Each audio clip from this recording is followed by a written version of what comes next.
மக்களே, இது ப்ரோமோ உலகம். எல்லாரும் எப்படி இருக்கீங்க? ஹர்ஷவர்தன் வந்து அவங்களோட இன்ஸ்டா ஸ்டோரியில் வந்து என்ன தெரியுமா ஷேர் பண்ணியிருக்காங்க?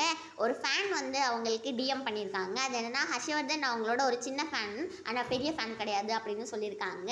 இதுதான் அவங்க வந்து இன்ஸ்டாவில் ஷேர் பண்ணி, இதை பார்த்து எனக்கு சரி சிரிப்பு வந்துச்சு அப்படிலாம் சொல்லி ஷேர் பண்ணியிருக்காங்க. ஹர்ஷவர்தன் வந்து நம்மளோட தர்ஷன் வந்து என்ட ஓமனே அப்படிங்கிற ஒரு பாட்டு வந்து பண்ணுறாங்களா, அதில் அவங்க பாட்டு பாடியிருக்காங்க. அதோட ஃபர்ஸ்ட் லுக் தான் வந்து இப்போ ரிலீஸ் ஆகியிருக்கு. நேற்று சிவாங்கி வந்து தர்ஷன் இவங்க எல்லாருமே மீட் பண்ணியிருந்தாங்க. நியூயார்க் நகரம்னு ஒரு பாட்டு வந்து சிவாங்கி ஸ்விஸ்லேருந்து பாடி இன்ஸ்டாவில் வந்து ஷேர் பண்ணியிருந்தாங்களா, அந்த ரீல் தான் வந்து திருப்பி ரீஷேர் பண்ணி வாவ் தேங்க்யூ அப்படிலாம் சொல்லி போட்டிருக்காங்க. இப்போ மானசி, ஸ்ரீதர் சேனா இவங்க 2 பேருமே வந்து ஒரு ஈவெண்ட்காக ஸ்ரீலங்காவுக்கு போயிட்டுருக்காங்க. சிவங்கியை பற்றி, குக்வித் கோமாளியை பற்றி, இதை பற்றிலாம் உங்களுக்கு வந்து புது புது அப்டேட்ஸ்லாம் வேணும்னா மறக்காமல் ப்ரோமோ உலகம்க்கு சப்ஸ்கிரைப் பண்ணிக்கோங்க. பக்கத்தில் இருக்க பெல் ஐக்கானை அமுக்கி வச்சுக்கோங்க. அப்போ தான் உங்களுக்கு வந்து நோட்டிஃபிகேஷன்ஸ்லாம் வரும். இந்த வீடியோ அவ்வளோதான் முடியுது. உங்கள் எல்லாருக்கும் பிடிச்சிருக்கும்னு நினைக்கிறேன்.